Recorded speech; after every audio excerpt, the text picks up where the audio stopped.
حسین فاطمۃ الزہرا کی شفاعت نصیب فرمائیں۔ جس باپ نے اس ادب کی درسگاہ میں آنے کے لیے انگلی تھامی، ہاتھ پکڑا اور اس فرش اعضا پر بیٹھنے کے آداب اور اطوار سکھائے، اگر وہ باپ قبر میں سو رہا ہو، خدا ان سب کو علی مرتضیٰ اور اولاد علی مرتضیٰ کی شفاعت نصیب فرمائیں۔ اس ادب کی درسگاہ میں جن علماء، جن واعظین، جن خطباء، جن ذاکرین کا بیان سنا اور ہم سب نے، آپ سب نے اہل بیت علیہ السلام کی معرفت حاصل کی، اگر وہ فرش اعضا کے خدمت گزار اس دنیا سے چلے گئے ہوں، خدا ان سب کو بھی مولا حسین اور مولا حسین کے ساتھیوں اور شہیدوں کی شفاعت نصیب فرمائیں۔ اس فرش اعضا پر بیٹھ کر جن مرثیہ خوانوں کا مرثیہ سنا، جن نوحہ خوانوں کا نوحہ سنا، جن سوز و سلام پڑھنے والوں کا سوز و سلام سنا، جن مصنفین اور رائٹرز کے قلم کی تحریر ہم نے پڑھی اور استفادہ کیا اس سے، اگر وہ فرش اعضا کے خدمت گزار اس وقت قبروں میں آرام کر رہے ہوں، خدا ان سب کو بھی ان مجالس کے ثواب کے طفیل میں، ان مجالس کے ثواب کے صدقے میں ان کی قبروں کو نورانی فرمائیں اور مولا حسین اور ان کے شہیدوں کی شفاعت ان سب کو نصیب فرمائیں۔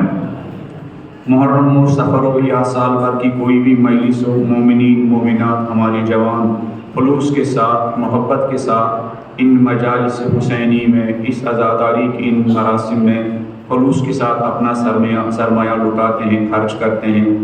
اگر فرش اعضا کے اس طرح کے خدمت گزار اس دنیا سے چلے گئے ہوں، ان کے قریبی رشتہ دار اس دنیا سے چلے گئے ہوں، خدا ان سب کو بھی کروٹ کروٹ جنت نصیب فرمائیں۔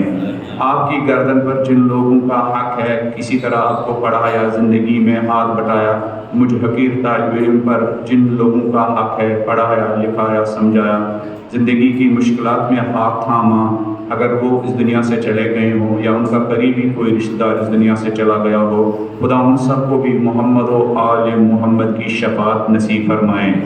جو لوگ یہاں اور دنیا بھر میں ان مجالس کا انعقاد کرتے ہیں، خدا ان سب کے مرحومین کو، خاص کر محمود حسین ابن اصغر علی، حسن عابد ابن خورشید حسن، ظفر حسین رضوی ابن محمد حسین، گلاب حسین ابن محمود حسین، محمد انور ابن محمد حیدر، نفیس جہاں بنت محمد حسین محمود حسین، مریم فاطمہ بنت ذاکر حسین، قمر جہاں بنت راحت حسین، شاہ جہاں بنت راحت حسین، انیس فاطمہ بنت محمود حسین، اصغر علی ابن شاکر علی، افتخار حسین ابن مختار حسین، عباس حسین، پرویز حسین، فیروز حسین، اور اس کے علاوہ جو آپ سب کے مرحومین، مجھ حقیر کے مرحومین، ان سب کی مغفرت و بلندی درجات کے لیے، محمد و آل محمد کی شفاعت ان سب کو نصیب ہونے کے لیے سب مل کر ان کی روحوں کو سورہ حمد اور سورہ قل هو اللہ احد کی تلاوت کر کے اس کا ثواب ان کی روحوں کو بخشتے ہیں۔ بلند آواز میں بسم اللہ الرحمن الرحیم، الحمد للہ رب العالمین، الرحمن الرحیم، مالک یوم الدین، ایاک نعبد و ایاک نستعین، اهدنا الصراط المستقیم، صراط الذین انعمت علیہم غیر المغضوب علیہم ولا الضالین۔ بسم اللہ الرحمن الرحیم، قل هو اللہ احد، اللہ الصمد، لم یلد ولم یولد ولم یکن له کفوا احد۔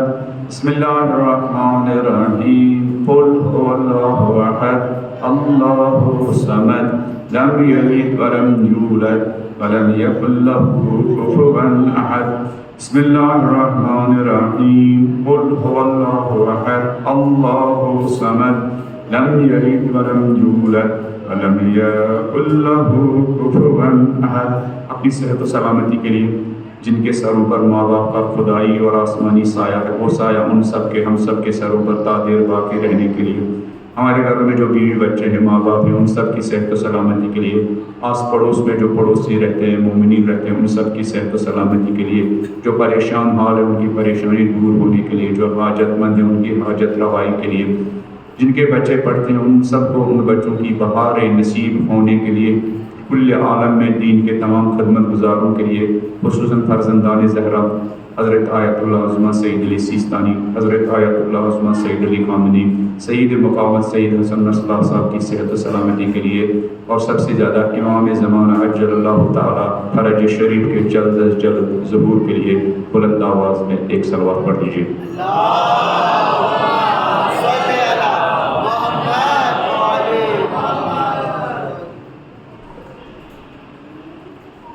ہمارا موضوع گفتگو اہل بیت کے شیعہ اور ان کی ذمہ داریاں خود اہل بیت علیہ السلام کی نظروں میں۔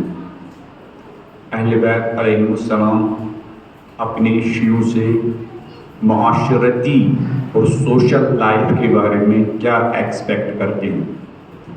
اہل بیت علیہ السلام اپنے ماننے والوں سے سماجی زندگی میں، اجتماعی زندگی میں اپنی شیعوں سے کیا توقع رکھتے ہیں، اور اہل بیت علیہ السلام اپنے ماننے والوں کے لیے کس طرح کی سوشل لائف، کس طرح کی سماجی زندگی پسند کرتے ہیں۔ اہل بیت کی پسندیدہ سوشل لائف اور اہل بیت کی پسندیدہ سماجی زندگی، اہل بیت علیہ السلام کی پسندیدہ اجتماعی زندگی، اس زندگی کے اصول کیسے ہیں، وہ جینے کا انداز کیسا ہے، ہمارے چھٹے امام جعفر صادق علیہ السلام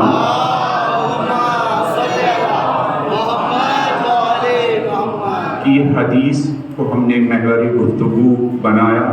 حقیقت یہ ہے کہ اس موضوع کے ایک ایک اصول اور ایک ایک حق کے بارے میں ایک مجلس نہیں بلکہ 10 مجلس بیان کی جا سکتی ہے۔ میں بہت تیزی کے ساتھ آگے بڑھ رہا ہوں اور اس کے لیے میں بہت شرمندہ ہوں۔ کچھ لوگ مجھے میسیج بھی کرتے ہیں کہ مولانا آپ جلدی آگے بڑھ رہے ہیں، لیکن ادھر سے کچھ لوگ مجھے یہ بھی کہتے ہیں کہ مولانا آپ جلدی ان جو 7 حق ہیں اس کے بارے میں آپ کیا گفتگو کیجئے۔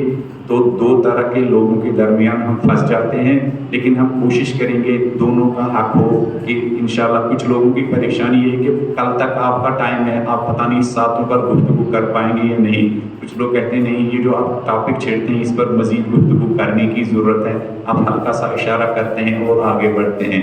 بہرحال یہ ایک پریشانی، یہ دونوں طرف کی یہ جو نظر ہے یہ دونوں اس کو ہم قدر کی نگاہ سے دیکھتے ہیں۔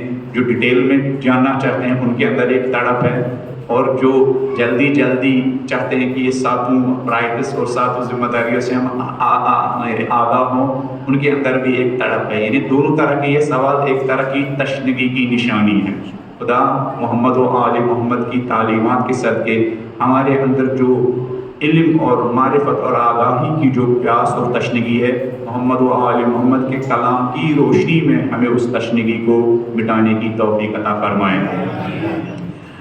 ممکن ہے آپ کے ذہن میں سوال ہو، ہمارے نوجوانوں کے ذہن میں سوال ہو کہ اس شارٹ زندگی میں اتنے رائٹس اور اس شارٹ زندگی میں انسان، جیسے کہ کل مولا علی نے فرمایا، اس طرح سوشل لائف گزارو، اس طرح اپنے مومن بھائیوں کا خیال رکھو کہ ان کو یہ احساس ہونے لگے کہ تم ان کے غلام ہو اور وہ تمہارے کیا آقا ہے۔ اور یہ تو مولانا ہم اس دنیا میں آرام کرنے کے لیے آئے، اس طرح کی زندگی کے لیے تو ہمیں اپنا آرام بھی چھوڑنا ہے پھر، ہیں؟ اگر اس طرح کا لائف سٹائل انسان گزارے تو اس کا مطلب کہ انسان کو صرف دوسروں کی فکر میں رہنا ہے، دوسروں کی آرام کی فکر میں رہنا ہے، دوسروں کے دکھ اور سکھ کے لیے زندگی بسر کرنی ہے، ان کے لیے جینا ہے۔ تو یہ کون سا جینا ہوا؟ بظاہر یہ سوال جینون سوال ہے۔ اگر اس زندگی کے بارے میں ہماری نگاہ غور سے سنیے گا، اگر ہم اس زندگی کے بارے میں میٹیریل نظریہ ہمارا ہو، ہماری نگاہ مادی نگاہ ہو، اس دنیا کے بارے میں ہمارا ویو پوائنٹ مادی ہو، میٹیریل ویو پوائنٹ ہو، یعنی ہمارا بہت سارے لوگوں کی طرح یہ خیال ہو جو کچھ ہے یہی 4 دن کی زندگی ہے اور یہاں کے بعد کوئی خبر نہیں ہے، تو پھر یہ لائف سٹائل جو علی علیہ السلام ہم سے کہتے ہیں، پھر انسان کو لوگوں کے لیے آرام چھوڑنے کے بجائے لوگوں کو آرام چھیننا چاہیے۔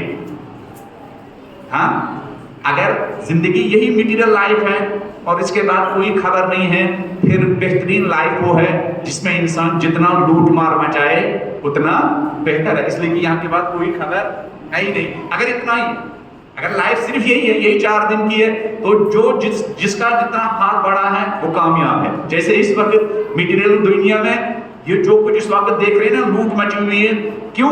اس لیے کہ اس کے پیچھے ایک نظریہ، وہ نظریہ کیا؟ وہ نظریہ کہ بھائی زندگی یہی 4 دن کی ہے، اس کے بعد کوئی خبر نہیں ہے، ایسا ہر طرف سے لوٹ رہے ہیں۔ کچھ لوگ یعنی بالکل چوری کرتے ہیں، کچھ لوگ نہیں، مختلف طریقوں سے لوگوں کے کیا اس پر مختلف قسم کے ٹیکس لگا کے اور مختلف طریقوں سے لوگوں کے رگوں سے خون نکال رہے ہیں۔ اگر زندگی کے بارے میں، اس دنیا کے بارے میں ہمارا ویو پوائنٹ مادی ویو پوائنٹ ہو، میٹیریل ویو پوائنٹ ہو، تو پھر یہ جو اہل بیت علیہ السلام ہم سے چاہتے ہیں، پھر یہ مطلوب نظریہ نہیں ہے، مطلوب نگاہ نہیں ہے۔ پھر انسان کو دوسروں کے لیے اپنی زندگی قربان نہیں کرنی چاہیے، پھر انسان کو دوسروں کو اپنے اوپر قربان کرنا چاہیے، جیسے اس وقت اکثر یہی ہو رہا ہے۔ پھر انسان کو پھر ایثار میننگ لیس ہے، فداکاری میننگ لیس ہے، فداکاری کی کوئی میننگ نہیں ہے، ایثار کی کوئی میننگ نہیں ہے، قربانی کی کوئی میننگ نہیں ہے، اخلاق، عدل، انصاف، جسٹس کی کوئی میننگ نہیں ہے۔ پھر سب سے کامیاب وہی ہے جو بے انصافی سے کام لے، انجسٹس سے کام لے، لوٹ مار سے کام لے۔ لیکن اگر اس مادی ویو پوائنٹ کے مقابلے میں ایک اور ویو پوائنٹ ہے کہ نہیں، یہ جو دنیا ہے یہ مزرعۃ الآخرہ، یہ ایک اور دنیا کے لیے کھیتی ہے، یہ ایک اور دنیا کے لیے کھیتی ہے۔ پھر وہی کامیاب ہے جو دوسروں کے آرام کے لیے اپنا آرام قربان کرے، پھر وہی کامیاب ہے۔ اگر اس کے بعد خبر ہے، اگر یہ کہ نہیں یہاں ہمیں بونا ہے اور کسی اور جگہ کیا کاٹنا ہے، جس کو ہم کہتے ہیں الہی ویو پوائنٹ، توحیدی ویو پوائنٹ، قرآنی ویو پوائنٹ، ہاں، کائنات کی وہ تفسیر جو اہل بیت نے کی ہے، کائنات کی وہ تفسیر جو قرآن نے کی ہے کہ یہ جو دنیا ہے یہ انسان کی زندگی کی اختتام نہیں ہے۔ موت کو سمجھے ہیں غافل، اقبال کہتے ہیں موت کو سمجھے ہیں غافل، ہے یہ شام زندگی۔ اقبال کہتے ہیں موت کو سمجھے غافل، ہے یہ شام زندگی، ہے یہ نام زندگی، صبح دوام زندگی۔ موت زندگی کی اینڈ نہیں ہے، موت زندگی کی شام نہیں ہے۔ پھر کیا اقبال، موت کیا ہے؟ اقبال کہتے ہیں نہیں، مادی ویو پوائنٹ رکھنے والوں کے لیے موت زندگی کی شام کا نام ہے، الہی نگاہ رکھنے والوں کے لیے موت دائمی زندگی کی صبح کا نام ہے۔ یعنی دائمی زندگی، جاویدانہ زندگی کا آغاز موت سے ہوتا ہے۔ دائمی زندگی کا آغاز کہاں سے ہوتا ہے؟ موت سے ہوتا ہے۔ اور اس الہی ویو پوائنٹ کے اعتبار سے، اس قرآنی ویو پوائنٹ کے اعتبار سے، جو انسان جتنا زیادہ یہاں نیکی کے بیج بوئے گا اتنا ہی زیادہ اس دنیا میں کیا پھل کاٹے گا، وہ پھل اس طرف دیکھے گا۔ اسی لیے مولا علی علیہ السلام نہج البلاغہ میں، اللہ اکبر، بلند آواز میں علی کی شان میں ایک صلوات پڑھ دیجئے۔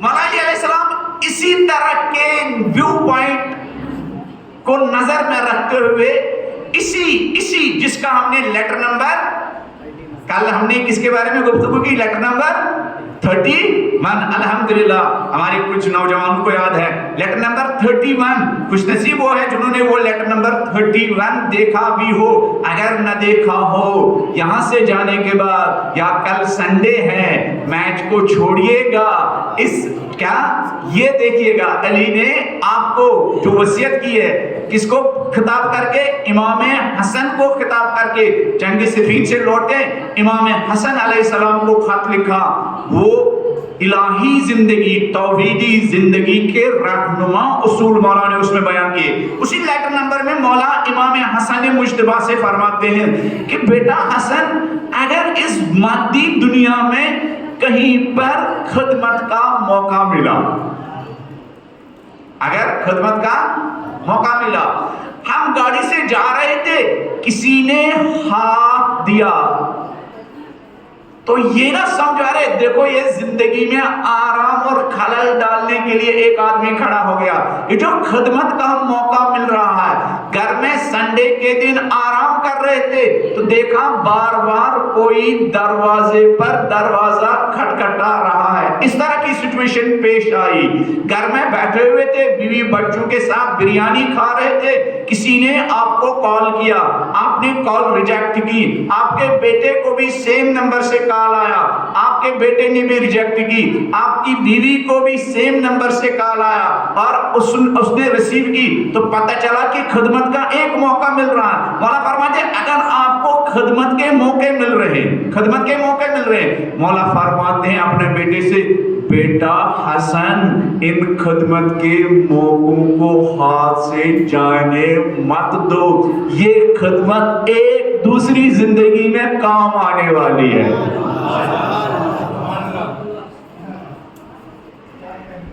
مولا فرماتے ہیں کتنا پیارا، مولا فرماتے قربان علی کے بیانات پر میں بارہا کہتا ہوں، ہم جیسے اسٹوڈنٹس اور طالب علم اور جو علی سے وابستہ لوگ وہ اس دنیا میں جنت میں تو جائیں گے لیکن بہت سخت پکڑ ہوگی ان کو کہ علی فرمائیں گے دیکھو میں نے آپ ہی کے لیے نہیں پوری انسانیت کی نجات کے لیے زندگی گزارنے کا اتنا اچھا پلان تمہارے حوالے کیا تھا، لیکن تم نے خود بھی اس کو ضائع کیا اور دوسرے لوگوں تک بھی نہیں پہنچایا۔ مولا فرماتے ہیں یہ بات یہاں سے شروع ہوئی کہ ممکن ہے آپ کے ذہن میں سوال آئے مولانا ہم تو اس دنیا میں آرام کرنا چاہتے تھے اور آپ نے علی علیہ السلام کی یہ حدیث نقل کر کے کہ بیٹا حسن اس طرح لوگوں کے ساتھ مومنین کے ساتھ ملو، ان کا اتنا خیال رکھو، ان کا اتنا کیئر کرو کہ لوگوں کو یہ محسوس ہونے لگے یہ اس کا غلام ہے، گویا اس کے احسانات ہے۔ تو ہم نے اس کا جواب دیا کہ بھائی اس زندگی کے بارے میں دو طرح کے ویو پوائنٹ ہے، ایک مادی ویو پوائنٹ ہے، ایک توحید اور قرآنی ویو پوائنٹ۔ مادی ویو پوائنٹ میں جس کا ہاتھ بڑا وہی کامیاب، اور توحیدی ویو پوائنٹ میں جس کا ہاتھ خدمت کے لیے جتنا بڑا وہی کامیاب۔ تو مولا فرماتے ہیں امام حسن سے کہ بیٹا وَإِذَا وَجَدْتَ مِنْ أَهْلِ الْفَاقَةِ، بیٹا حسن اگر اس مادی زندگی میں تمہیں حاجت مند لوگ نظر آئے، اگر کون لوگ نظر آئے؟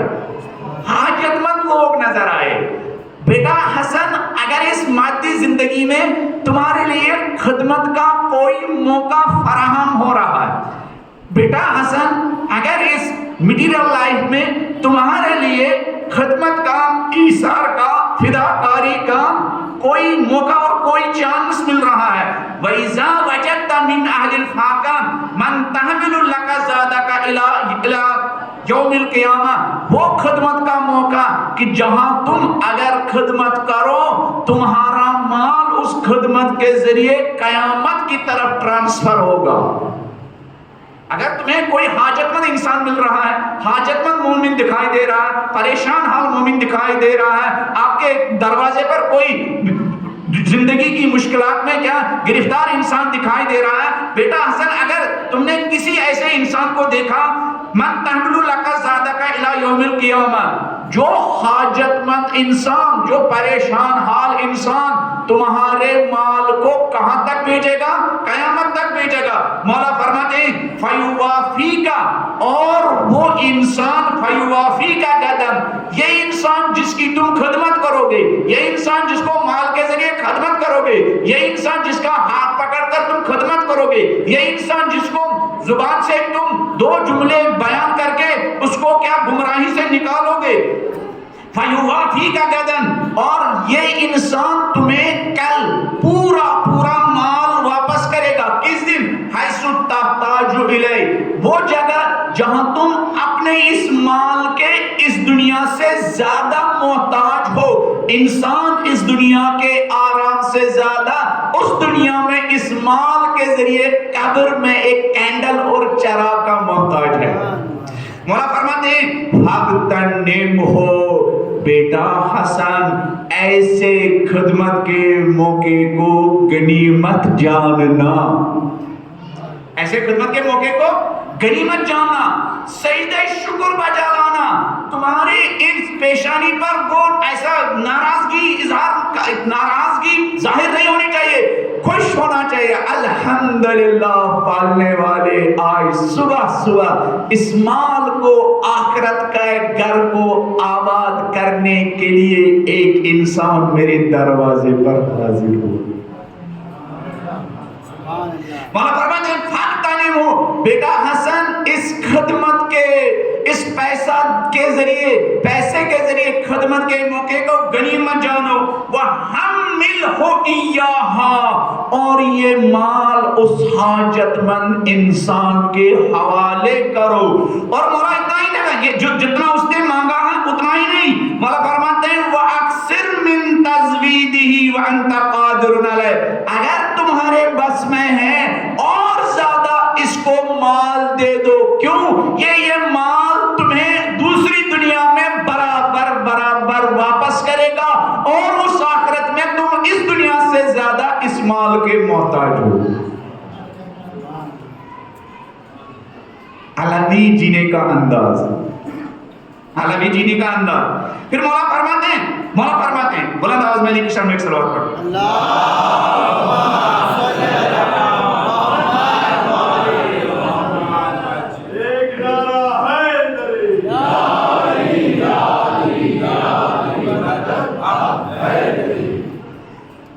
قربان علی کے اس فرمان پر مولا فرماتے ہیں بیٹا حسن دیکھو، فَلَعَلَّكَ تَطْلُبُهُ، بیٹا اگر تم نے اس گولڈن چانس کو مس کیا، تم نے ٹال مٹول کیا، تم نے کوتاہی کی، تم نے اس خدمت کے موقع کو کیا مس کیا، مولا فرماتے ہیں فَلَعَلَّكَ تَطْلُبُهُ فَلَا تَجِدُهُ، بیٹا حسن یقیناً زندگی میں ایک سٹیج آئے گا کہ تم ایسے لوگوں کو ڈھونڈنا چاہو کہ تاکہ ان پر مال خرچ کر کے اس دنیا میں بھیجو۔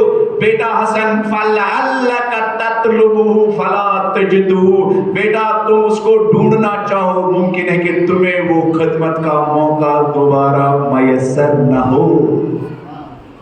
جس کرسی پر آپ بیٹھے ہوئے ہیں، کسی آفس میں، کسی کمپنی میں، کوئی آ رہا ہے اپنا گہرا مدد مانگ رہا ہے، میری مشکل حل کیجئے، میری پریشانی حل کیجئے، 10 روپے دیجئے، ایک وقت کا کھانا دے دیجئے، ایک کپ چائے دے دیجئے، ایک کیلا دے دیجئے، کھڑے ہو کر اس کو یہ 10 روپیہ دے دیجئے اور دروازے کے پیچھے، دروازے تک کیا اس کے ساتھ ساتھ نکلے۔ امام فرماتے ہیں اگر تم نے اس خدمت کے موقع کو مس کیا، فَلَعَلَّكَ تَطْلُبُهُ، پھر ایک دن ممکن ہے کہ ضمیر بیدار ہو جائے، ایک دن آخرت کا سین اور منظر اور قبر کی وہ تنہائی یاد آ جائے اور تم خرچ کرنا چاہو، لیکن وہ انسان تمہیں کیا ڈھونڈے سے بھی نہ ملے، ڈھونڈے سے بھی نہ ملے۔ وَاغْتَنِمْ مَنِ اسْتَقْرَضَكَ فِي حَالِ غِنَاكَ، بیٹا حسن جب تمہارے جیب میں پیسہ ہو، جب تمہارے اکاؤنٹ میں کچھ ہو، جب تمہارے بازو میں طاقت ہو، جب تمہارے اندر سوچنے سمجھنے کی صلاحیت ہو، اور پھر کوئی انسان تم سے مدد مانگ رہا ہے، تم سے اس دولت، جب جس زمانے میں تمہارے پاس پیسہ تھا تم سے کوئی قرض مانگ رہا ہے، مولا فرماتے بیٹا حسن جس وقت تمہارے پاس پیسہ ہے اور پھر کوئی پیسہ مانگ رہا ہے، اس قرض دار کے قرض مانگنے کو بھی غنیمت سمجھو۔ کیوں؟ مولا فرماتے کیوں؟ یہاں وہ بات ہے، مادی ویو پوائنٹ اور توحیدی اور قرآنی ویو پوائنٹ۔ مولا فرماتے ہیں لِيَجْعَلَ قَضَاءَهُ لَكَ فِي يَوْمِ أُسْرَتِكَ، بیٹا حسن یہ جو تم سے مدد مانگنے آئے گا، یہ انسان تمہیں یہ سارا واپس پلٹا دے گا۔ کب؟ جب انسان بہت زیادہ اس مال کا حاجت مند ہوگا، جب انسان بہت زیادہ، اسی لیے بلند آواز میں ایک صلوات پڑھ دیجیے۔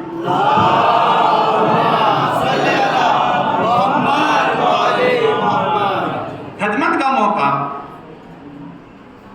دیکھنا یہ مال کتنی بڑی دولت ہے اگر اس مال کے ذریعے لوگوں کی حاجت روائی ہو.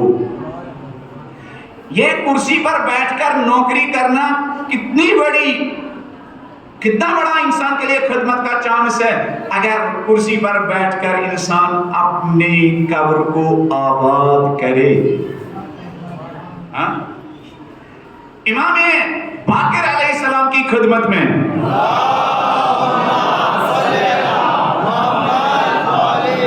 آج تو شب داری بھی ہے تو مجھے نہیں پتا مجھے اپنے ٹائم پر ہی ختم کرنا ہے یا پہلے ہی ختم کرنا ہے. مسکین بھائی بھی نہیں ہے, اب ان کے یہاں کیا کوئی اسسٹنٹ ہے بھی یا نہیں ہے مجھے یہ بھی نہیں پتا ہے, یا یہ مسکین بھائی سارے کام خود ہی سنبھالتے ہیں. ویسے وہ آ رہے ہیں. دنیا بھر میں جو فرش اعضاء پر خدمت انجام دے رہے ہیں ان سب کی صحت و سلامتی کے لیے ایک صلوات پڑھ دیجیے.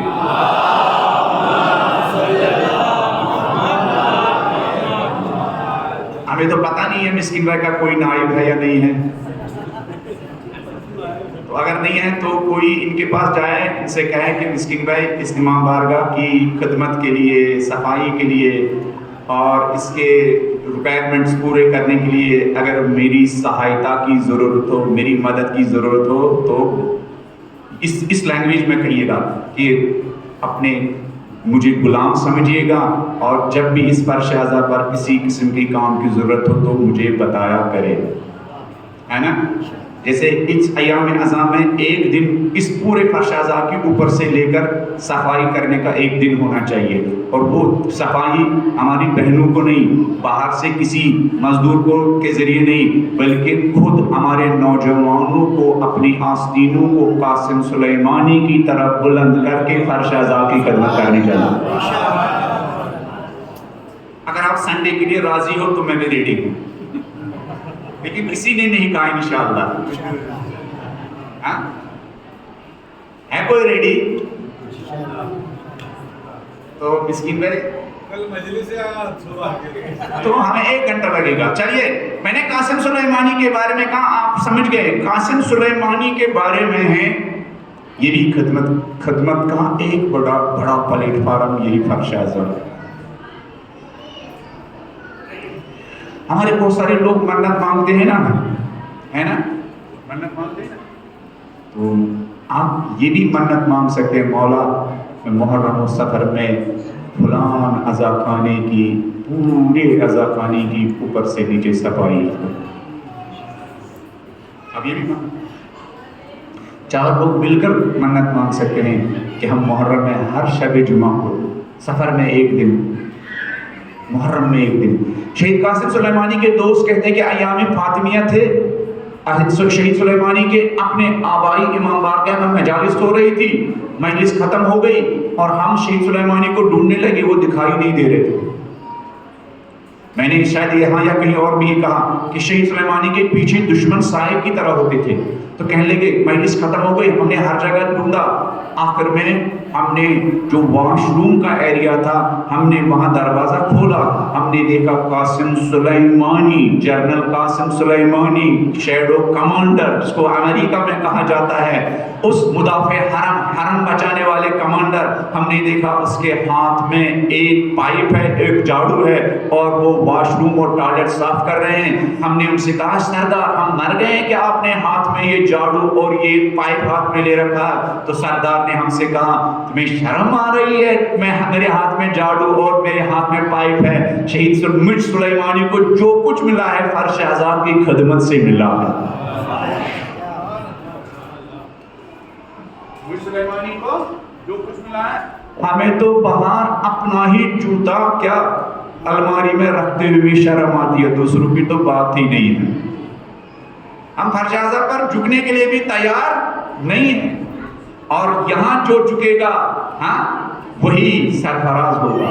مٹا دو اپنی ہستی کو, اگر کچھ مرتبہ چاہے کہ دانا خاک میں مل کر گل و گلزار ہوتا ہے. وہ جگہ جہاں انسان کو اپنی ہستی کو, اپنے ایگو کو, اپنے سب جو کچھ انسان کی کیا مادی پوزیشنیں مٹانی چاہیے, اس جگہ کا نام ہے فرش اعضاء. اب میں اس طرف نہیں جاؤں گا, بہرحال ہم اپنے موضوع کی طرف, اس لیے کہ ویسے بھی ہمارے پاس ٹائم کم ہے. تو خدمت کا موقع, اس سوال کا جواب، ارے مولانا یہ تو کیا ہو، آپ ایسے اس طرح بیان کر رہے ہیں کہ گویا ہم اس دنیا میں غلام بننے کے لیے آئے ہیں، جبکہ ہم چاہتے تھے کہ ہم اس دنیا میں آقا بننے کے لیے آئے ہیں۔ اس دنیا میں جو لوگوں کا غلام و سرونٹ و نوکر بنے وہی اہل بیت کی نگاہوں میں آقا ہے۔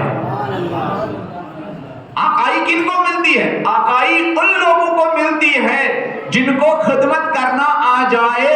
آقائی ان لوگوں کو ملتی ہے جن کو قوم اور ملت اور انسانیت کی انسانیت کی سروس کرنا آ جائے۔ آقائی اور بزرگی کن لوگوں کو ملتی ہے جن کو انسان اور مقدس مشن، مقدس اہداف، مقدس راستے کے لیے اپنی توانائیوں کو، اپنی انرجی کو، اپنے ٹیلنٹ کو، اپنے مال کو خرچ کرنا آ جائے۔ وہی لوگ مکتبہ اہل بیت میں آقا وہ ہے جو قوم و ملت کا خدمت گزار ہو۔ تو امام باقر علیہ السلام کی خدمت میں ایک انسان آیا قرض مانگنے کے لیے۔ مولا نے ان سے کہا اچھا یہ بتاؤ کب واپس کرو گے؟ کوئی تجارت میں کوئی منافع ہو تو واپس کرو گے؟ تو اس نے کہا مولا تجارت میرے پاس تو کرنے کے لیے کوئی تجارت ہی نہیں ہے۔ کہا اچھا جب فصل کاٹو گے تو واپس کرو گے؟ کہا مولا میرے پاس تو کوئی فصل ہی نہیں ہے کہ میں واپس کروں۔ کہا اچھا کوئی چیز بیچو گے واپس کرو گے؟ کہا مولا میرے پاس بیچنے کے لیے کوئی چیز نہیں ہے، ورنہ میں آپ سے مانگنے ہی کے لیے نہیں آتا۔ تو مولا نے فرمایا اچھا رہنے دو، تمہارا میرے پاس آلریڈی ایک حق ہے، میں اس حق کو ادا کرتا ہوں۔ تو وہ ہینگ ہو گیا ہماری طرح، کہنے کا مولا مجھے تو یاد ہی نہیں ہے میں نے آپ کو کبھی کچھ دیا ہو کہ آپ کے پاس میرا آلریڈی پہلے سے کوئی حق رکھا ہوا ہو۔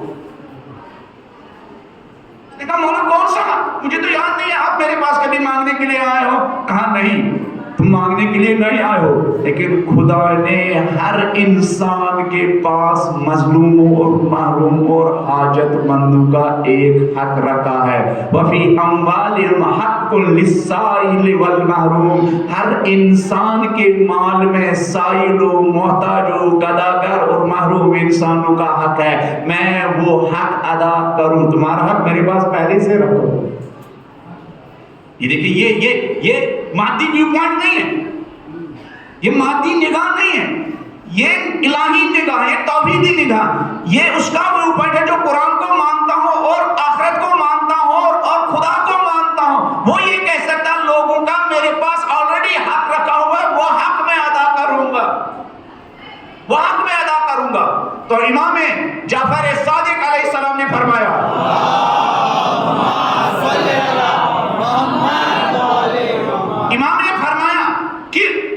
تیسرا حق تمہارا یہ ہے والحق الثالث ان تعینہ بنفسک، کہ تم اپنے مومن بھائی کے پورے وجود کے ساتھ مددگار ہو،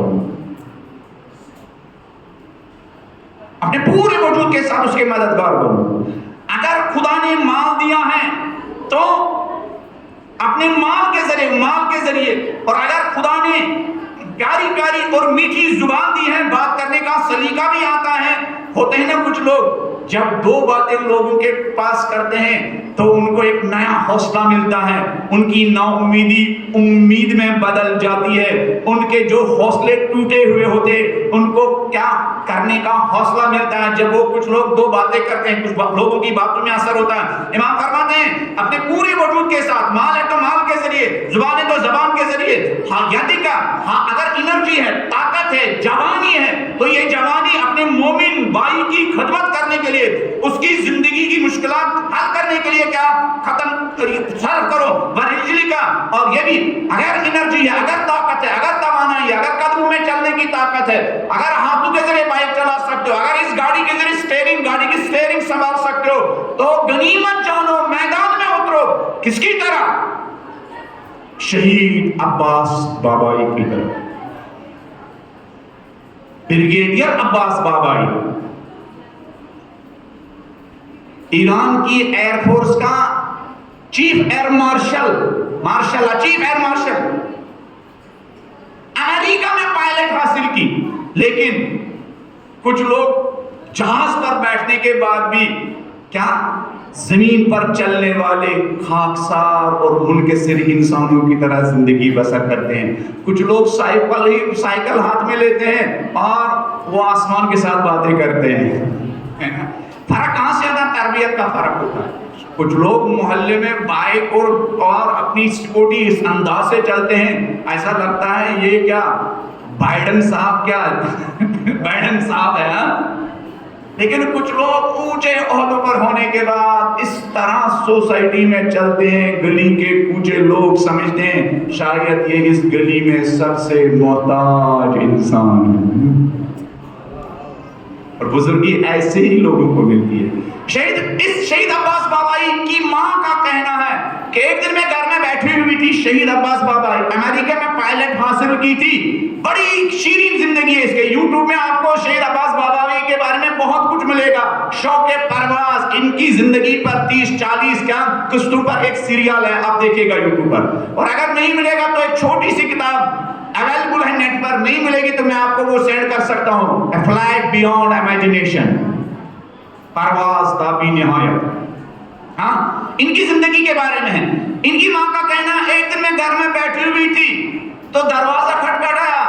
میں نے دروازہ کھولا، کہا ماں میرے ساتھ چلیے. میں نے کہا کہاں؟ کہا ماں آئیے تو میرے ساتھ چلیے. اصرار کیا. میں نے چادر اٹھائی اور میں عباس بابائی کے گاڑی میں بیٹھی. میں نے دیکھا پورے پیچھے گاڑی کے پیچھے ڈگی میں پورا سامان لدا ہوا، آٹا ہے، چاول ہے، تیل ہے، بہت سارے مسالے جاتے ہیں. میں نے کہا بیٹا عباس یہ کیا ہے، کہاں لے جانا ہے؟ کہا بس ماں آپ دیکھتے جائیے. پھر کہا ہم شہر سے نکلے، ایک گاؤں میں پہنچے. گاؤں میں مجھے اشارہ کیا، ماں میں یہ گاڑی یہیں روک دیتا ہوں، فلان گلی میں جو فلان گھر ہے اور اس پر فلان نمبر ہے، آپ آہستہ آہستہ یہ سامان اس دروازے تک پہنچائیے. رات کا اندھیرا ہو چکا تھا. کہا بالکل علی کے انداز میں جینا. کہا بالکل جب میں اس نمبر کے دروازے اور مکان تک پہنچی اور میں نے بیل بجائی، بیل بجا کے اندر جانا چاہیے، یا اللہ کر کے اندر جانا چاہیے. اسلامی آداب میں بہت ڈیپتھ ہے. کہنے لگے جب میں اندر بس وہاں سے وہ جس خاتون کا میں نے دروازہ کھٹکھٹایا وہاں سے ایک خاتون نکلی. پیچھے سے میں نے دیکھا میرے بیٹے عباس نے گاڑی کی لائٹ آف کر دی اور میں دیکھ بھی نہیں پائی دروازے سے کون نکلی. جو کچھ میرے ہاتھ میں تھا میں نے اس کو تھمایا اور دیواروں کو سہارا دیتے دیتے دوبارہ گاڑی تک پہنچی تو میں نے دیکھا میرا پائلٹ بیٹا عباس، میرا چیف ایئر مارشل عباس گاڑی کی سٹیئرنگ پر سر رکھے ہوئے رو رہا ہے. میں نے سر اوپر اٹھایا. میں نے کہا بیٹا عباس رو کیوں رہے ہو اور یہ لائٹ کیوں آف کی تھی؟ کہا اماں میں نے لائٹ اس لیے آف کی تھی کہ میں اگر لائٹ آن ہوتی، روشن ہوتی، وہ خاتون آپ کو پہچان لیتی یہ لینے والی کون ہے. کل اگر مجلس میں آپ کے ساتھ سامنا ہوتا، کل اگر بازار میں آپ کے ساتھ سامنا ہوتا تو وہ بیچاری شرمندگی محسوس کرتی. تو میں نے اس کی عزت کو بچانے کے لیے لائٹ آف رکھی تاکہ اس بیچاری کی عزت محفوظ رہے.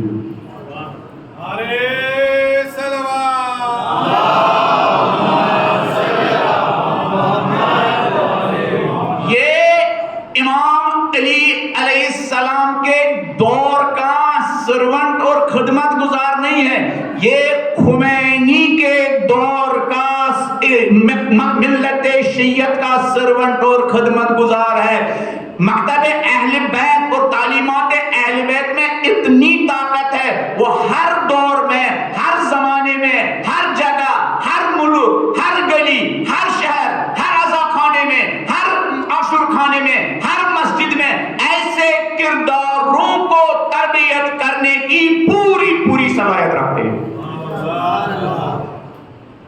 مکتب اہل بیت علی کی تعلیمات میں اتنی صلاحیت ہے اور اس طرح کی زندگی گزارنے میں اتنی شیرینی ہے کہ کھانے میں انسان کو وہ لذت نہیں ملتی ہے جتنا غریبوں کو کھلانے میں لذت ملتی ہے. جمع کرنے میں وہ لذت نہیں ہے جتنی لذت جمع کیے ہوئے سرمایوں کو غریبوں، مسکینوں، لاچاروں اور محتاجوں کو خرچ کرنے میں لذت ہے. شہید مرزا مطہری کی ایک کتاب ہے آزادی مان فریڈم، آزادی ہے نا، آزادی ہر دور میں آزادی پر گفتگو ہوئی. شہید کہتے ہیں کہ دنیا کی کوئی بھی آزادی تب تک میننگ لیس ہے جب تک انسان اندر سے آزاد نہ ہو. اس لیے شہید کہتے ہیں دنیا کی بہت ساری قومیں آزاد ہونے کے باوجود غلام ہیں. اب میں اس طرف نہیں جاؤں گا، میں نے ریفرنس دیا. آزادی مانوی شہید استاد مرزا مدری اس میں نقل کرتے ہیں کہ اس میٹیریل لائف میں دو طرح کے ٹیسٹ ہے. لذتیں دو طرح کی ہے، ٹیسٹ دو طرح کے ہیں. ایک ٹیسٹ میٹیریل ٹیسٹ ہے، مادی ٹیسٹ ہے، کھانا کھاؤ اس میں ٹیسٹ ہے. ہاں، یہ عیاشی دنیا کی، اس میں ٹیسٹ ہے. شہید مرزا مدعی کہتے ہیں یہ ٹیسٹ، مادی ٹیسٹ، یہ بہت لمیٹڈ ٹیسٹ ہے. کھانے کے بعد وہ ٹیسٹ ختم، کھانے کے بعد وہ ٹیسٹ باقی رہتا ہے. پھر اس کے مقابلے میں اسلام اور اہل بیت اور قرآن نے جو ٹیسٹ ہمارے لیے رکھا وہ کون سا ٹیسٹ ہے؟ شہید کہتے ہیں وہ معنوی اور روحانی ٹیسٹ ہے. وہ روحانی ٹیسٹ جو انسان کو عبادت کے ذریعے ملتا ہے، وہ روحانی ٹیسٹ جو انسان کو نماز شب پڑھ کے ملتا ہے، وہ روحانی ٹیسٹ جو انسان کو دعائیں پڑھ کے ملتا ہے، وہ روحانی ٹیسٹ جو انسان کو دعائیں کمین پڑھ کے ملتا ہے، وہ روحانی ٹیسٹ جو انسان کو لوگوں کی خدمت کرتے کرتے ملتا ہے. جب انسان کھانا کھاتا ہے یہ مادی ٹیسٹ ہے، جب انسان اپنا ہی کھانا دوسروں کو کھلاتا ہے یہ معنوی اور روحانی ٹیسٹ ہے. آدمی جو کھاتا ہے وہ لمیٹڈ ٹیسٹ ہے، آدمی جو کھلاتا ہے وہ ان لمیٹڈ ٹیسٹ ہے.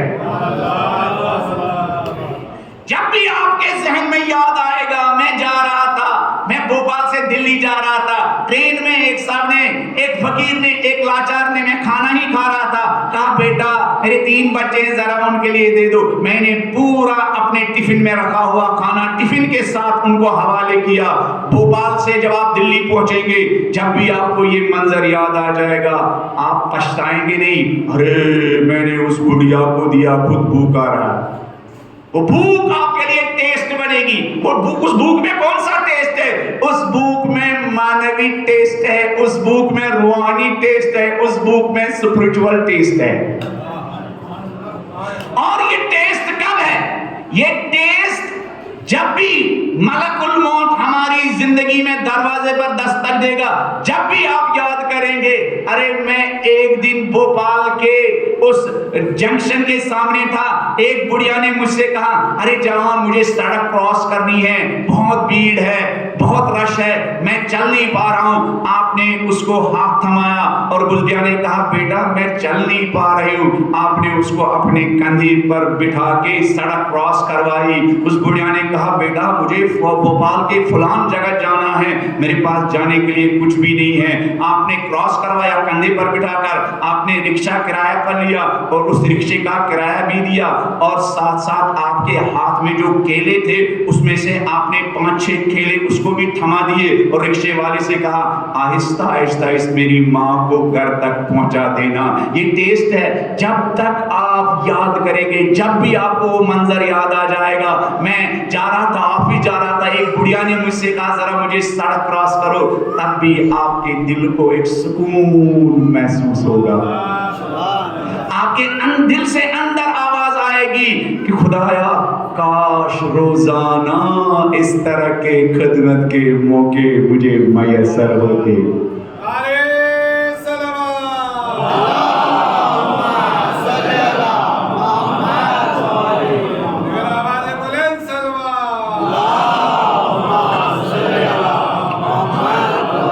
لیکن بدقسمتی کیا آج کے انسان کی اس ایڈورٹائز کی دنیا میں، صبح و شام ایڈورٹائز کی دنیا میں کھانے کے بارے میں، عیاشی کے بارے میں اتنا ایڈورٹائز ہوتا ہے، انسان سمجھتا ہے ارے زندگی تو یہی ہے، میں تو بڑا فقیر ہوں. ہاں ہے نا، آج سمجھتا ہے یہی زندگی ہے. لیکن یہ جو ایڈورٹائز کرتے ہیں ان کی زندگی اندر سے اتنی کھوکھلی ہوتی ہے، ان کی زندگی اندر سے اتنی جہنم بنی ہوئی ہوتی ہے. کبھی کبھی اسی بمبئی کی فلم انڈسٹری سے کبھی خبر آتی ہے فلان سپر اسٹار نے سوسائڈ کر کے زندگی کا خاتمہ کیا. بہرے اس کے پاس تو سب کچھ تھا. ہاں جب وہ ایڈورٹائز کرتا تھا کسی چیز کا, کسی پروڈکٹ کا تھا, ہمارے منہ میں پانی آتا تھا. ارے اب اس نے سوسائڈ کیوں کیا؟ ہم نے تو سنا تھا اس نے آسمان میں بھی کیا چاند پر بھی گھر لے کے رکھا ہے. اس نے سوسائڈ کیوں کیا؟ سوسائڈ اس لیے کیا کہ اندر سے زندگی کھوکھلی.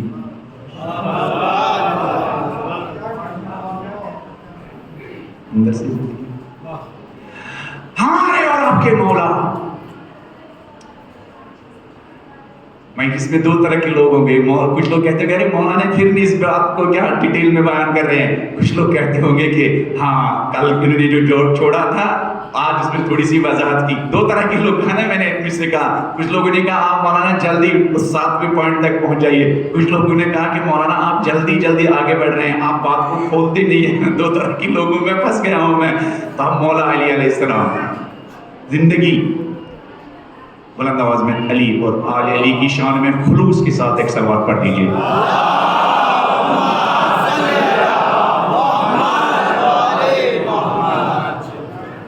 ایمانوی ٹیسٹ, یہ روحانی ٹیسٹ, اور میٹیریل دنیا نے ہمیں الجھا کے رکھا کس ٹیسٹ میں؟ روٹی, کپڑے اور مکان کے ٹیسٹ میں, کھانے کے ٹیسٹ میں. ہمارا پیٹ ہی نہیں بھرتا. اور بدقسمتی سے ہماری مجلسوں میں اس کی طرف توجہ نہیں دلائی جا رہی ہے. اگر کوئی مومن کبھی یہ سوچے میں مولا علی علیہ السلام کا کوئی خطبہ اس کے 2-3 صفحے پرنٹ کروں گا, بریانی کے بدلے وہی مومنین میں تقسیم کروں گا, تو گھر ہی میں لڑائی شروع ہو جائے گی. اس کی بیوی کہے ارے کیوں؟ ارے ہم نے تو ہر سال بھی ہمارے آبا و اجداد بریانی بانٹتے تھے, ہم خوف کھائیں گے, مال میں برکت چلی جائے گی. اس لیے کہ ہم سمجھتے ہیں صرف مال بانٹنا ہی کیا ہے؟ تبرک ہے. جبکہ یہ جو تبرک آپ لوگوں کو کھلاتے ہیں اس سے لوگوں کے پیٹ کا مسئلہ حل ہوتے ہیں. اگر آپ علی علیہ السلام کا کوئی خطبہ لوگوں کے درمیان تقسیم کریں گے اس سے لوگوں کے فکر کے مسائل حل ہو جائیں گے. یہ جو ہم انسان کی 2 طرح کی نیڈز ہے, علماء سے سنا ہوگا, برجستہ علماء یہاں آتے ہیں ممبر پر بیٹھتے ہیں. ایک حیوانی نیڈز جو اس جسم کی نیڈز ہے, ایک روحانی نیڈز. جسمانی نیڈز کربلا میں بھی دونوں طرح کی نیڈز تھی, لیکن ان کربلا والوں کی زندگی میں روحانی نیڈز کا اہتمام غالب تھا. مولانا شب عاشوراء 9 محرم عصر کے موقع پر مہلت مانگی. کس لیے مہلت مانگی؟ مولانا نے اپنے بھائی عباس سے کہا دیکھو یہ ابھی جنگ کرنے کا ارادہ رکھتے ہیں, ارجع الیہم, ان کے پاس جاؤ. فَإِنِ اسْتَطَعْتَ أَن تُؤَخِّرَهُمْ إِلَىٰ غَدٍ, اگر تم سے ہو سکا ان سے کو کل صبح تک کے لیے مہلت دو.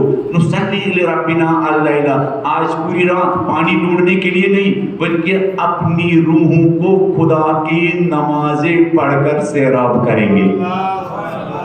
وَنَدْعُوهُ, بیٹا بھائی عباس ان سے آج رات کی مہلت دو, آج پوری رات دعائیں پڑھیں گے. دعا سے کیا ہوتا؟ پیٹ بھرتا ہے نہیں, دعا سے انسان کی روحانی پیاس مٹتی ہے. وَنَسْتَغْفِرُ, بھائی عباس ان سے مہلت دو, آج پوری رات استغفار کریں گے, خدا سے طلب بخشش اور مغفرت کریں گے. فَإِنَّهُ يَعْلَمُ, بھائی عباس میرا خدا جانتا ہے, انی احب الصلاۃ, کہ خدا کے بندے حسین کو نمازوں سے کتنا عشق ہے. وتلاوت کتابیں, بھائی عباس خدا جانتا ہے خدا کے بندے حسین کو قرآن کی تلاوت سے کتنا عشق ہے. وکثرت الدعاء, بھائی حسین خدا جانتا ہے میں فاطمہ الزہرا کا لال ہوں, فاطمہ نے مجھے کثرت کے ساتھ دعا پڑھنے کی عادت ڈالی ہے. ہم آج پوری رات نماز پڑھنا چاہتے ہیں, ہم آج پوری رات قرآن کی تلاوت کرنا چاہتے ہیں, ہم آج پوری رات دعائیں پڑھنا چاہتے ہیں, ہم آج پوری رات کیا استغفار کرنا چاہتے ہیں. ان 4 چیزوں کے لیے مولا حسین علیہ السلام نے مہلت مانگی تھی عصر کے وقت. کیا عصر کے وقت؟ یہ کون سی نیڈز ہے؟ قرآن پڑھنا کون سی نیڈ ہے؟ جسمانی نیڈ ہے یا روحانی نیڈ ہے؟ قرآن کی تلاوت کرنا, نماز پڑھنا, استغفار کرنا, کثرت کے ساتھ دعائیں پڑھنا, یہ انسان کی روحانی نیڈز ہے. مولا حسین علیہ السلام کے کیمپ میں رات کے اندھیرے میں تاریخ نے لکھا حسین اور حسین والوں کی خیموں سے اسی طرح آواز، عبادت کرنے کی آواز آتی تھی جس طرح اس شہد کی مکھی کے گچھے سے ان کی وہ سریلی آواز آتی تھی، اسی طرح حسین کے کیمپ سے سریلی انداز میں قرآن پڑھنے کی، دعا پڑھنے کی، نماز پڑھنے کی، استغفار کی آواز آتی تھی۔ حسین علیہ السلام نے اس تشنگی میں بھی اپنے ساتھیوں کی روحانی نیڈز کا اہتمام کیا، اور آج جس میٹیریل دور میں، اس میٹیریل تعلیمی نظام نے، مادی تعلیم نظام نے انسان پر جو بہت بڑا ظلم کیا، بے حیائی کی دنیا میں انسان کو انوالو کیا اور معنوی اور روحانی اور سپریچول دنیا سے انسان کو ڈسکنیکٹ کیا۔ یہ فرش ازاں انسانوں کو، یہ انسان جو اس روحانی دنیا سے ڈسکنیکٹ ہو چکا، اس دنیا سے کنیکٹ کرنے کا نام ہے، اس دنیا سے دوبارہ اس انسان کو کنیکٹ کرنا۔ شب بیداری کس چیز کا نام ہے؟ آج آپ کو شب بیداری بھی کرنا ہے نا، شب بیداری، بات سے بات نکلی تو شب بیداری، شب بیداری کربلا والوں کی شب بیداری، شب بیداری کا کانسیپٹ، بنیادی کانسیپٹ کیا ہے؟ یعنی ہم ایک رات نہیں، کوئی ایک رات جس میں ہم بیدار ہو جائے۔ شب بیداری کا بنیادی کانسیپٹ کیا ہے؟ بیدار۔ اس کے ساتھ ہمارے بزرگوں نے کتنا اچھا لفظ لکھا ہے، یہ نہیں لکھا ہے شب ماتم، بلکہ لکھا ہے شب بیداری۔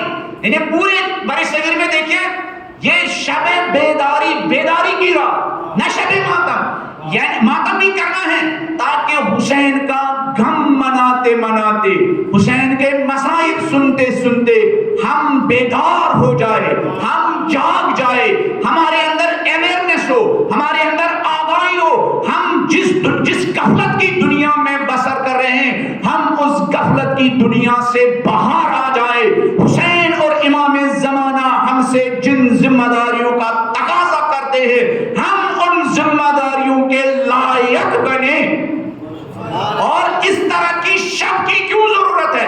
اسلام نے یہ جو شب احیا، شب قدر جیسی رات پر جاگنے کی رات، 15 شعبان کو رات پر جاگنے کی جو تاکید کی گئی ہے، کیوں؟ تاکہ انسان اس غفلت کی دنیا سے ایک رات ہو، ایک دن ہو، ایک ٹائم ہو، جب انسان غفلت سے باہر آ جائے، اس کو سمجھ میں آ جائے خدا مجھ سے کیا چاہتا ہے، نبی مجھ سے کیا چاہتا ہے، امام مجھ سے کیا چاہتا ہے۔ لیکن بدقسمتی بدقسمتی بدقسمتی، ہمارے بزرگوں نے کتنا میننگ فل ٹائٹل ان راتوں کو دیا تھا، لیکن اب وہ بیداری کی راتیں غفلت کی راتوں میں تبدیل ہو گئی ہے۔ رات بھر ماتم کرتے کرتے وہیں پر ہم کھراٹے مارتے ہیں۔ کربلا والوں کی تیروں کی بارش میں پڑھی ہوئی بھی نماز ہمیں اسی رات میں بھول جاتی ہے۔ اگر آپ ماتم کرتے کرتے وہیں پر سو گئے، اذان بھی نہیں سنائی دی، تو یہ رات بیداری کی رات نہیں ہے، یہ غفلت کی رات ہے۔ لیکن ماتم کرتے کرتے، حسین کا خطبہ سنتے سنتے، ایک نوحے پر آپ نے اتنا غور کیا، اللہ، آپ نے سنا ایک نوحہ خان کربلا والوں کی نماز کے بارے میں پڑھ رہا ہے کہ ابو سمام سائدی مولا حسین کی خدمت میں آ رہا ہے، مولا سے کہہ رہا، مولا اب میری ایک دل میں ایک آرزو ہے، ایک حسرت ہے، بتاؤ ابو سمام سائدی کیا حسرت ہے؟ کہا مولا اب تو ہماری زندگی کے آخری لمحات ہے، دل چاہتا ہے آخری نماز آپ کے پیچھے پڑھو۔ کربلا والوں کی حسرتیں، کربلا والوں کی عارضیں، مولا بہت خوش ہوئے، اتنا خوش ہے اللہ پالنے والے نیچرلی تو ان تشنہ لبوں کو پانی مانگنا چاہیے تھا، لیکن پالنے والے یہ تشنہ لب پانی کے بجائے جماعت پڑھنے کی آرزو کر رہے ہیں۔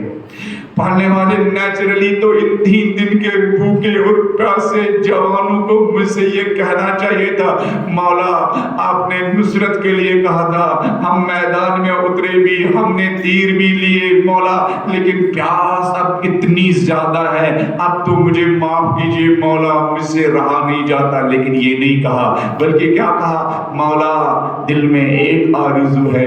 پانی کی آرزو کیا ہے؟ مولا آخری لمحات ہے، آپ کے پیچھے نماز پڑھنا چاہتے ہیں، مولا آپ کے پیچھے نماز پڑھنا چاہتے ہیں۔ مولا نے جب یہ سنا، بیداری کی رات، کربلا والوں کی رات، مولا خوش ہو گئے۔ مولا نے کہا ذکرت الصلاۃ، ارے ابو سمام سائری، نیچرلی تو تمہیں مجھ سے پانی مانگنا چاہیے تھا، لیکن تو نماز میں شرکت، نماز جماعت قائم کرنے کی، تیروں کی بارش میں نماز قائم کرنے کی مجھ سے درخواست کر رہا ہے۔ ذکرت الصلاۃ، تمہیں تیروں کی بارش میں نماز یاد آئی، جعلک اللہ من المصلین، اے میرے خدا اس ابو سمام سائری کو نماز گزاروں میں شامل کرنا۔ کون نماز گزار؟ یعنی اے میرے خدا ابو سمام سائری کو میرے بابا علی مرتضیٰ کے ساتھ معشور کرنا، جو نماز پڑھتے پڑھتے پیروں میں پیوست تیر کا درد بھی بھول گئے تھے۔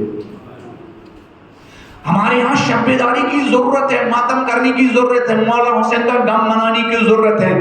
بیچ میں چراغ خاموش کر کے ایک مرتبہ حر کی طرح اپنا دامن پکڑنے کی بھی ضرورت ہے، اور رات کے اندھیرے میں سجدے پر گرنے کے بعد گڑ گڑا کر حسین زہرا کے لال حسین کے ساتھ التجا کرنے کی ضرورت ہے۔ مولا میری زندگی کا 20واں 30واں 40واں محرم ہے، مولا میں اپنے کو حر بنانے میں کامیاب نہیں ہوا، مولا مجھ غریب کی مدد کیجئے، مولا میری ماں نے مجھے آپ کے حوالے کیا ہے، مولا اس وقت کی قسم جب میری ماں نے ولادت کے موقع پر میرے دہان میں، میری زبان پر تربت کربلا رکھا، کھا کے کربلا رکھا، اپنا دودھ بھی نہیں پلایا، مولا اس ماں کے اس خلوص برے عمل کی قسم میں آج رات شب بیداری میں حاضر ہوا ہوں، مولا ذرا مجھے بھی حر بنائیے، مولا میں نے بڑی کوشش کی نہیں بن سکا، اب آپ کو میرے باپ کے اس ادا کی قسم جب محرم آتا تھا وہ میرا باپ انگلی تھام کر ہاتھ تھام کر مجھے فرش ادا پر لے کے آتا تھا، مولا میرے باپ کے اس خلوص برے اس ادا کی قسم مجھے حر بننے میں میری مدد کیجیے، مولا تیرے شہید تو تیروں کی بارش میں بھی نماز قائم کرتے تھے، مولا میری مدد کیجیے کہ میں اتنا روحانی طور سے مضبوط بنوں میری کوئی نماز نہ چھوٹنے پائے، مولا میری مدد کیجئے، تیرے شہید تو رات کے اندھیرے میں قرآن کی تلاوت کرتے تھے، مولا میں قرآن سے اس دنیا میں آنے کے بعد اتنا ڈسکنیکٹ ہو چکا ہوں، میں نے زندگی پر یہ قرآن بھی نہیں کھولا، مولا میری مدد کیجئے، جس طرح آپ کے وہ تشنلب شہید قرآن کی تلاوت کے لیے بے چین تھے، اس قرآن سے میرا اتنا عشق ہو کہ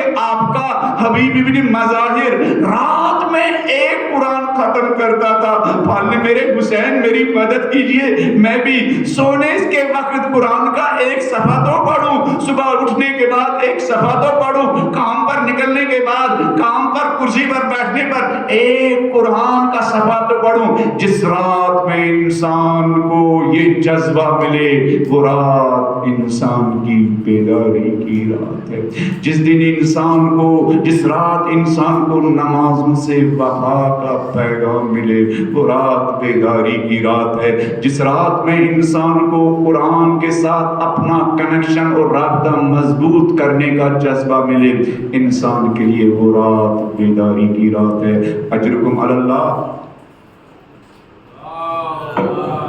اجرکم علی اللہ، اللہ اکبر۔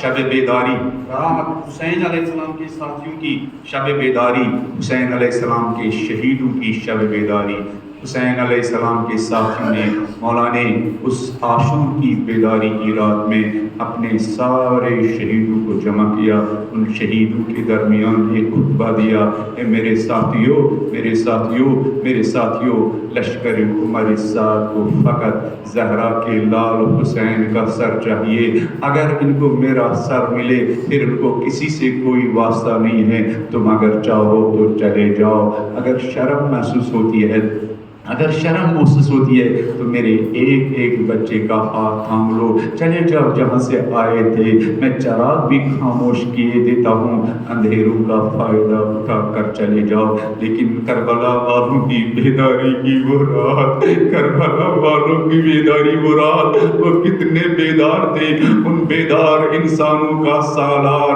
ان بیدار انسانوں کا علمدار غازی عباس کھڑا ہو گیا۔ لا اراد اللہ ذالک ابدا، فرزند زہرا اب جانے کو کہہ رہے، خدا ہم سب کو وہ دن نہ دکھائے حسین کہ ہم آپ کو تنہا چھوڑ کر چلے جائے۔ لا اراد اللہ ذالک ابدا، فرزند زہرا اب جانے کو کہہ رہے، ہمیں تو آپ کے قدموں میں مرنا ہی زندگی محسوس ہو رہی ہے۔ فرزند زہرا آپ بیوی بچوں کا ہاتھ تھام کر جانے کو کہہ رہے، مولا ہمیں تو لگتا ہے اگر ہمارے یہ بچے آپ کے راستے میں خون میں غوطہ ور ہو تو مولا ہمیں لگتا ہے ہمارے بچے زندہ ہو گئے۔ مولا آپ جانے کو کہہ رہے، آپ کے قدموں میں، آپ کے نصرت میں گوڑوں کے ٹاپو کے نیچے پامال ہونا ہی ہمیں زندگی لگتا ہے۔ مولا آپ کے خیمے میں بظاہر کچھ نہیں ہے، لیکن مولا تشدگی کے باوجود ہمیں یہ محسوس ہوتا ہے حسین کے ساتھ ہی زندگی ہے، جنت حسین کی رضایت کا نام ہے۔ اس کے بعد ایک ایک شہید کھڑا ہوا، بیدار شب بیداری، ایک ایک شہید کھڑا ہوا۔ ایک شہید نے مولا حسین سے کہا، مولا ہم جانے کو کہہ رہے ہیں، اگر ہمارے بدن کو 70 مرتبہ آپ کی رکاب میں، آپ کی نصرت میں قتل کیا جائے، اور قتل کرنے کے بعد ہمارے بدن جلائے جائے، پھر ہمارا بدن راکھ میں تبدیل ہو جائے اور پھر وہ راکھ آسمان کی طرف پھینکا جائے، مولا اگر اس کے بعد دوبارہ ہمیں زندگی ملے پھر آپ نصرت کے لیے پکاریں گے، مولا پھر بھی آپ کی نصرت کے لیے حاضر ہو جائیں گے۔ یہ کربلا والوں کی بیداری کی رات تھی، اس لیے مولا حسین کے ساتھی ایک دوسرے کو وصیت کر رہے تھے، وَتَوَاصَوْا بِالْحَقِّ وَتَوَاصَوْا بِالصَّبْرِ۔ بنی ہاشم میں ایک دوسرے کو وصیت کر رہے تھے، اے بنی ہاشم کے جوانوں، دیکھو انصار سے پہلے حسین علیہ السلام پر اپنی جانیں قربان کر دینا، اور انصار ایک دوسرے پر وصیت کر رہے تھے، اے انصار کے جوانوں، بنی ہاشم سے پہلے حسین علیہ السلام پر اپنی جانیں لٹا دینا۔ اور پھر بیداری کی رات جب تمام ہوئی، شب بیداری جب ختم ہوئی، جب عاشور کی صبح طلوع ہوئی، جب جنگ شروع ہوئی، ایک ایک شہید مسرت کے میدان میں حسین علیہ السلام پر اپنی جوانی لٹا رہے تھے۔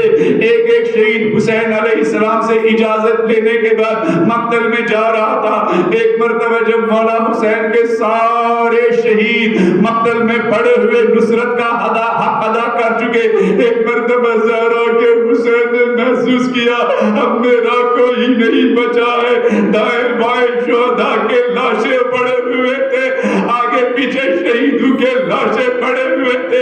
ایک مرتبہ حسین کو ان بیدار شہیدوں کی یاد ستانے لگی، ایک مرتبہ حسین کو ان رات کے نمازیوں کی یاد ستانے لگی، ایک مرتبہ حسین کو ان دعا پڑھنے والے شہیدوں کی یاد ستانے لگی، ایک مرتبہ حسین کو اس کربلا کی اس اندھیری میں قاریان قرآن کی تلاوت کرنے کی یاد ستانے لگی، ایک مرتبہ حسین علیہ السلام کو ان نماز گزاروں کی یاد ستانے لگی۔ لہذا مقتل کی طرف بڑھے، اپنے ان قرآن خانوں کو، نماز خانوں کو، بیدار انسانوں کو آواز دینے لگے، یا بطل صفا، ارے میرے بہادروں کہاں سو رہے ہو، یا پرسان الحجا، ارے میرے شیروں تم لوگ کہاں سو رہے ہو، مالی ینادی کو بلا تجھی بھولی، جب مقتل سے کوئی آواز نہیں آ رہی تھی تو ایک مرتبہ ان شہیدوں کے امام نے اپنے سینے پر ہاتھ رکھ کے شہیدوں کو کہا، ارے شہیدوں، ارے تمہارے امام کے لیے یہ کتنا سخت امتحان ہے، ارے میں تمہیں آواز دے رہا ہوں شہیدوں، ارے تم لبیک کیوں نہیں کہتے ہو شہیدوں، ارے میرے زہر تو کہاں سو رہا ہے، ارے میرے تو کہاں سو رہا ہے، ارے حبیب ذرا اٹھو، تمہاری وفاداری کی یاد آ رہی ہے، شاید فرات کی طرف بھی آواز دی ہوگی، ارے بیدار لشکر کے میرے سالار و علمدار،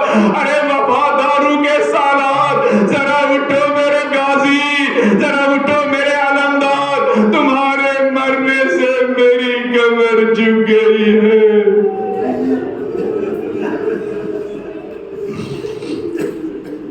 الا لعنت اللہ علی القوم الظالمین وسيعلم الذین ظلموا أي منقلب ينقلبون.